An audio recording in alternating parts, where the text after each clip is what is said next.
ఢిల్లీలో bomb blast. Historical red fort దగ్గర car blast అయింది.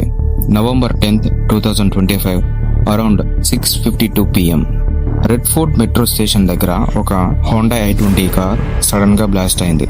ఐ విట్నెస్ చెప్తుంది ఏంటంటే, ఒక ట్రాఫిక్ సిగ్నల్ దగ్గర కార్ ఆగి ఉన్న టైంలో పెద్ద బాంబ్ బ్లాస్ట్ జరిగింది. బ్లాస్ట్ ఇంపాక్ట్ చాలా పవర్ఫుల్ గా ఉంది. 6 కార్స్, 2 ఎలక్ట్రికల్ రిక్షాస్, అలాగే ఒక ఆటో. ఒక పెద్ద స్మోక్ పిల్లర్ ఢిల్లీ స్కైలో విజిబుల్ అయింది. 8 మంది పైగా చనిపోయారు, 20 మంది పైగా గాయాలు పాలయ్యారు. Red fort India symbol of freedom.